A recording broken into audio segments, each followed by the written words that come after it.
right, folks, welcome back to the Krueg Show. It's the Bay Area Sports Live rundown on this Monday. The great Ryan Smith in the house as we throw some topics back and forth and talk Bay Area sports and what is of interest on this Monday. What's up, Ryan? What's going on, man? What's up? I'm hearing a little bit of something in the background. Is that me? And again, the home game status is a very helpful thing for a rookie. I don't know. What do you hear? Like a little fan, you mean? My fan's going. I'm hearing like an ESPN thing in the back. Oh, okay. Let me dump that. Sorry about that. Oh, no worries. No worries. Any better? Oh, yeah. Yeah, it's gone. So what's going on, man? Yeah, let's kick it off. All right. So first topic of the day, quick hitter. Yeah, what do we got?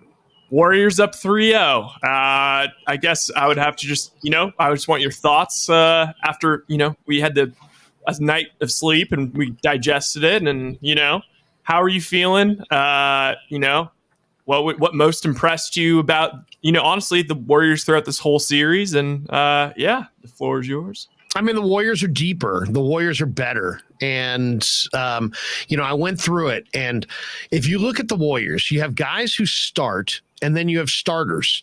So, like, for example, Jonathan Kuminga does not start, but he's a starter. And Moses Moody doesn't start, but he's a starter. And Jordan Poole doesn't start, but he's a starter. You know what I'm saying? They're starter caliber players. And then you have other teams where they have guys who do start that really are not starters. And that's Dallas. I look at Dallas and I say, you've got Luka Doncic and you have Spencer Dinwiddie and maybe Jalen Brunson are starters. Everybody else on that entire team are bench players. The Warriors, by contrast, have, I would say, 7 to 9 starting caliber players. Some of them are coming off the bench. Otto Porter's a starter. He was a great player at Georgetown. The Warriors have a number of guys. They're really only the bench guys are Bjelica and JTA and Damian Lee. Everybody else for the Warriors is a starter. Some of them are starting, some of them aren't. But to me, the Warriors are a much more talented team. I thought Warriors in 5, and I thought it would go Warriors win games 1, 2, and 3, lose game 4, and win game 5. And I'll hold to that. I think Golden State will wind up losing this next game. I think Dallas will put a big run on them early, and Golden State will pack it in for game 5, and then they'll go back and finish it in game 5. I really believe that's the way it's going down. Golden State is, right now they're rebounding as a team really, really well. Their guards rebound. Everybody's going to the glass. And now Wiggins is in his prime. And Otto Porter's in his prime. And they added Bjelica, and he's in his prime. And they've added guys in the prime of their career to their already awesome cast. And they're just better than Dallas. And I think they'll be better than whoever comes out of the East as well. So, I wasn't sure what to expect from the Warriors because it was such a lackluster second half of the season. And I thought there was a chance that Denver would oust them in the first round. But after they kind of proved their mettle and showed that they could get to a different level, then, I like them to beat Memphis. And that was a tougher series than I thought it would be. I really like them to beat Dallas. And I think the finals will be a bigger challenge than Dallas. But overall, Warriors have like 7 or 8 or 9 starting caliber players on their roster, and the Mavericks have 2.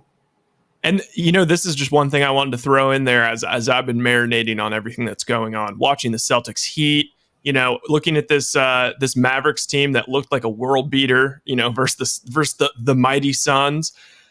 I think that a really underrated factor is that the Warriors have such superb conditioning. And you keep hearing Jason Kidd talking about it, like Steph Curry's the best conditioned guy in the league. People are tweeting like, oh my God, they're going at him in so many actions. Like there's no way he's going to be able to show up in the 4th. And then he does. The whole team is so well conditioned. And you look over like Jason Tatum, that guy he's just gassed. Honestly, Luka looks gassed. There's guys on the Mavs that look gassed. They look like that's what the difference of the championship medal and DNA and whatnot. They understand that there's a certain level of stamina that you have to maintain. And it seems like they're pressing all the right buttons. And honestly, if they played the Mavericks in the first round, I would give the Mavericks a much better chance of beating them. But they look like after that game too, the others, as Shaq would say, just look like they don't think that they belong on the court with the Warriors. I think there's one other factor that needs to get mentioned here, and that is that Kevon Looney is playing at the highest level of his career. And if you watch him right now, he literally does everything right, from position defense to closing out on perimeter shooters to, tipping balls off the glass to himself to extending, getting a second chance opportunity by tapping it out to somebody on the perimeter. I mean, he's playing at a really high level, and he doesn't demand the ball as far as shooting it, but man, he makes play after play after play.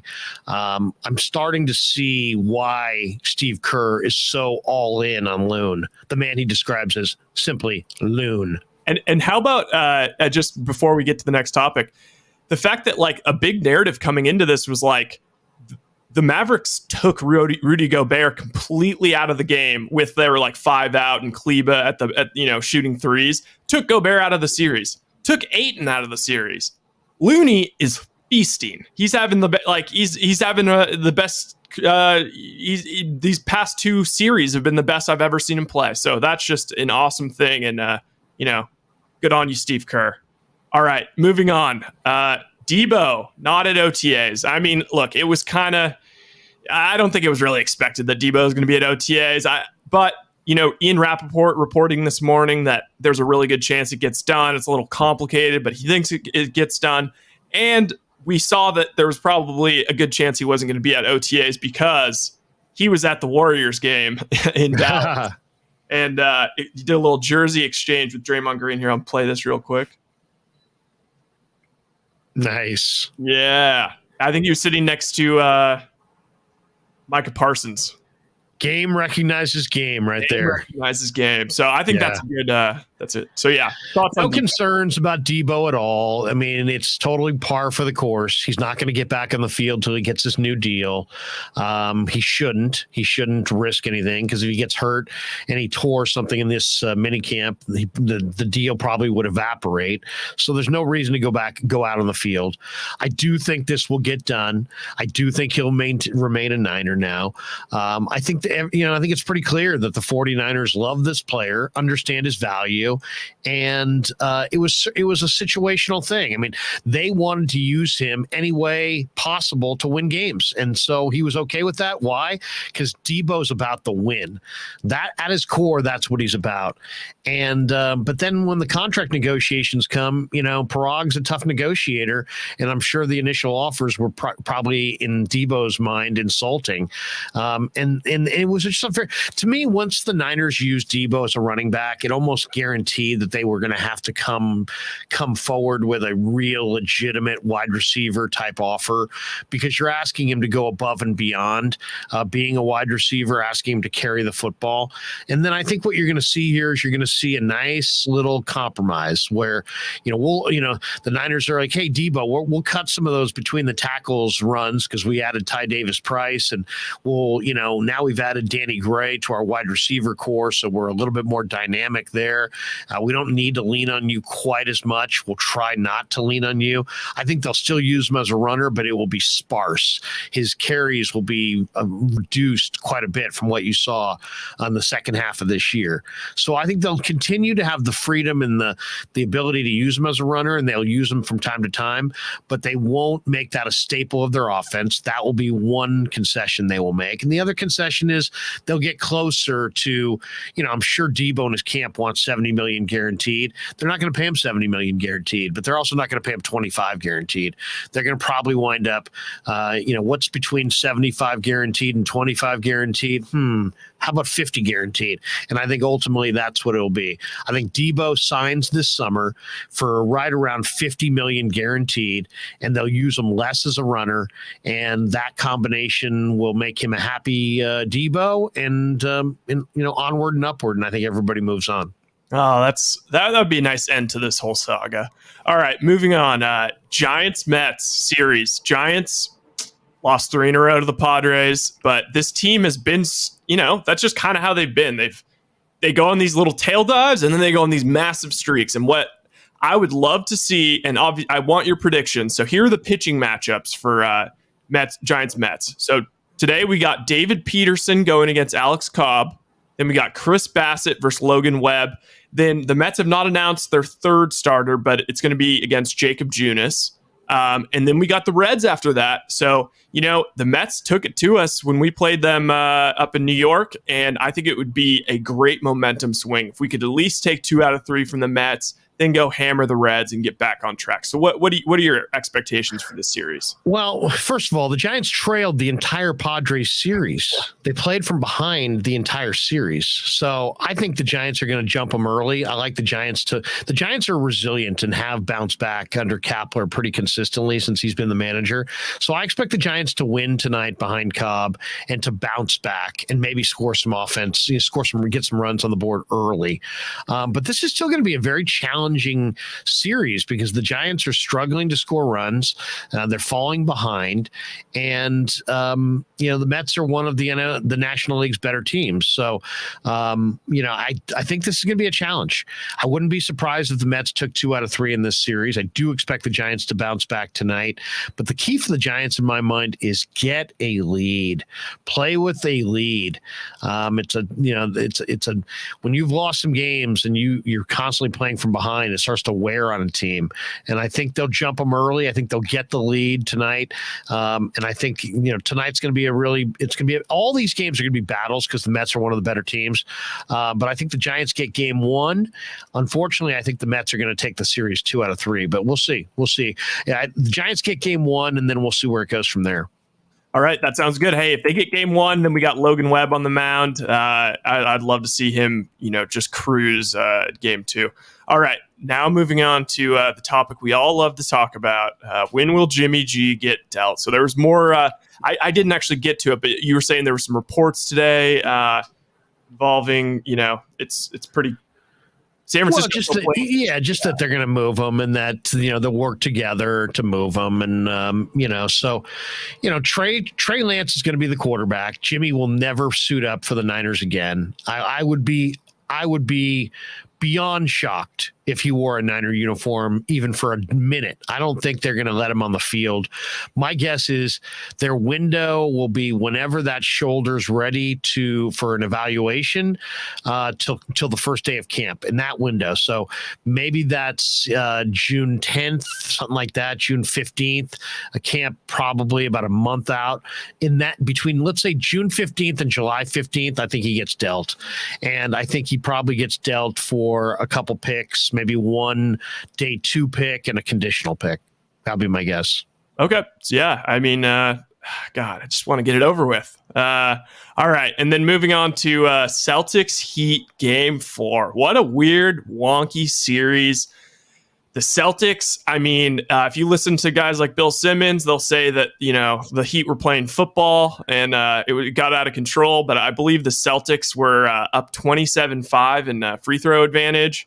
They just didn't. They came out, the Warriors sometimes come out flat, on offense because they've been there. The Celtics came out flat on defense in game 3, which was just shocking. At home, they never were in it.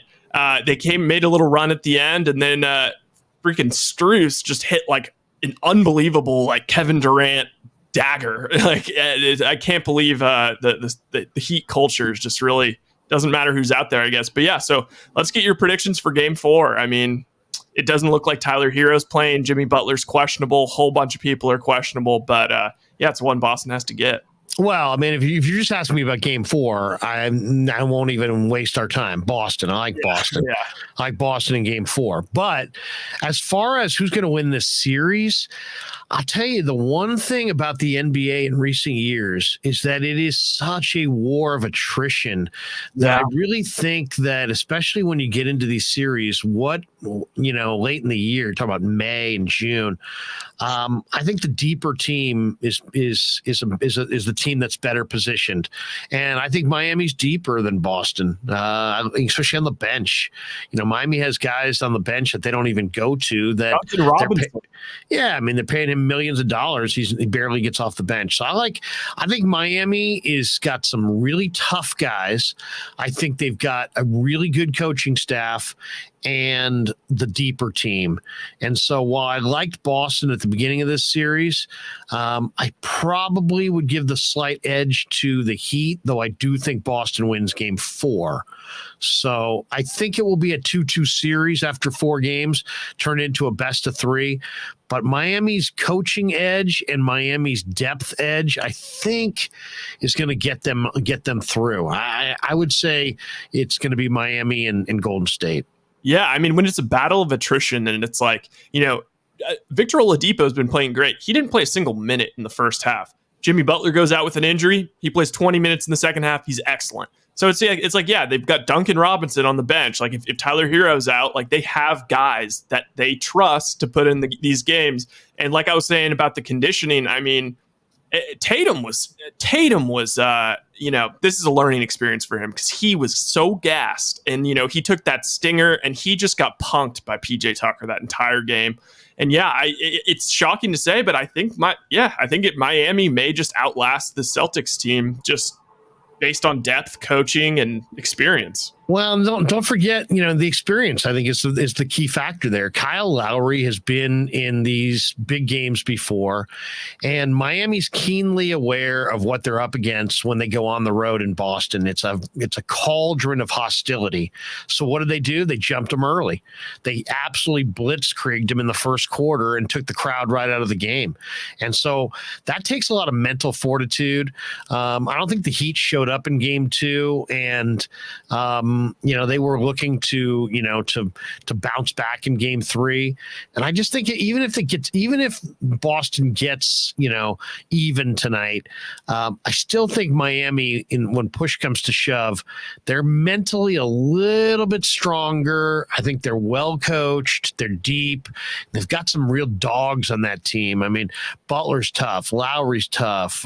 PJ Tucker's tough. I mean, they got Adebayo's tough. I mean, they got a lot of tough guys on that Heat team. So I think the depth of Miami is going to rule the day.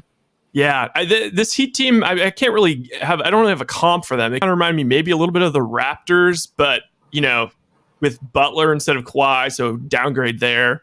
And then older Lowry, and they've just got a lot of guys that I could see them going into the finals and having 6 different guys averaging 10 points a game. So they're rugged. They're rugged, no doubt. All right. Well, I guess you know what? Why don't we hit our ads? Yeah, let's do that. We want to thank everybody, of course, for supporting the channel, and we've having a great time with the channel. But we wouldn't even be able to have a channel if we didn't have some sponsorship, some support, and we do. So we will give you a chance right now. A word from our sponsors, courtesy of the Krueg Show. Larry Krueger here for Telmetrics. Thanks to Casey Bateman and the good people at Telmetrics. If you're an occupational therapist, if you're an orthopedic surgeon, a chiropractor, a physical therapist of any kind, Telmetrics is designed for you to use in your practice and will greatly benefit your patients.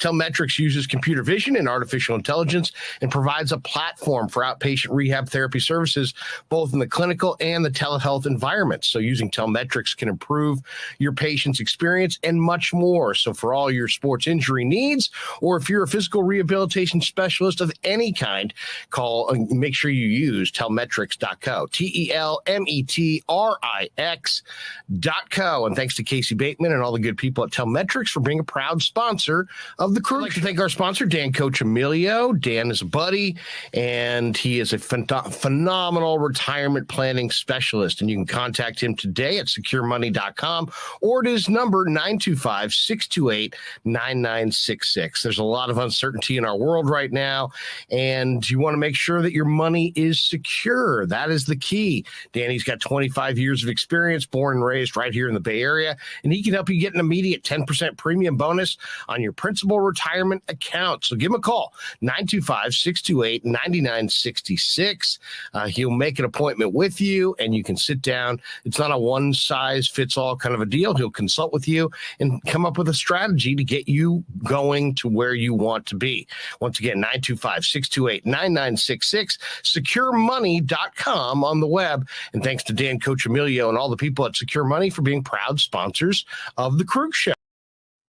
Yeah, and then you know what? Before we hit our last ads, Caceres and the New York Sausage, how about Justin Thomas winning the PGA? And for everyone out there listening that didn't participate, going forward, we're always going to be doing these tournaments where we're engaging with the chat, the fans. Everybody's going to get to pick a golfer. We had our guy Celts Chronicles pick Justin Thomas just because his middle name was Thomas. And guess what? He's getting a free Krueg Show t-shirt, courtesy of Caceres. So there you go. Yeah. Celts Chronicles had JT, and it was a big win for Justin Thomas in the PGA Championship. Now, one more word from our sponsors. And thanks to Tony Casera and the good people at Casera's Italian Menswear. They are housing the Krueg Show t-shirts, and they're a proud sponsor of the show as well. The Krueg Show t-shirt, the Krueg Show podcast t-shirt is available there at their store in Dublin. Their address is 7372 San Ramon Road in Dublin, California. And go see Tony Casera and get yourself a Krueg Show t-shirt and support the show. And special thanks to our sponsor, New York Style Italian Sausage. That's right, NewYorkStyleSausage.com is their website. Phenomenal product, whether it's the breakfast sausage, the Italian mild, the Italian spicy, the chorizo. You cannot go wrong with New York Style Italian Sausage. Once again, NewYorkStyleSausage.com, often imitated, never equaled. And they are a proud sponsor of the Krueg Show. Thanks to them as well. Never good. All right, Ryan. Let's remind everybody that tonight we have our Krueg Show post game after Giants and Mets. So Giants Mets, and then after the last pitch of Giants Mets, check us out on YouTube for a little Giants Mets post game. The great Dan Coach Emilio will be in the house. We don't have Danny's highlight from yesterday dialed up, do we? And that would be incredible. Maybe we'll do that. We'll do that tonight. I can do it right now. Oh yeah. So last night we had a watch party, and I wasn't part of it, but Rye was part of it, and Dan Coach Emilio was part of it, and we had a number of people on our initial Krueg Show watch party.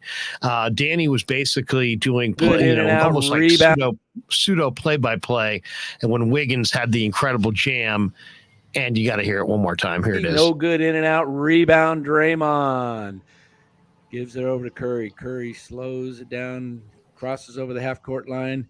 He's going to drive to the hoop again. He kicks it out to Wiggins. Wiggins drives, goes in for a monster slam! Oh, no, they're calling it an offensive foul. No way. Wait, I haven't seen the dunk yet, but that sounds sick. Oh, man, that was so awesome. The breaking up of the voice. Rye, we'll see you tonight. All right, see you tonight. That does it for the Krueg Show. Yeah, never met a man I've been scared of. Careful, you gon' get exactly what you asked for. Here for whatever you bring me, getting handled. I answer to no one, I don't need to hassle. Yeah.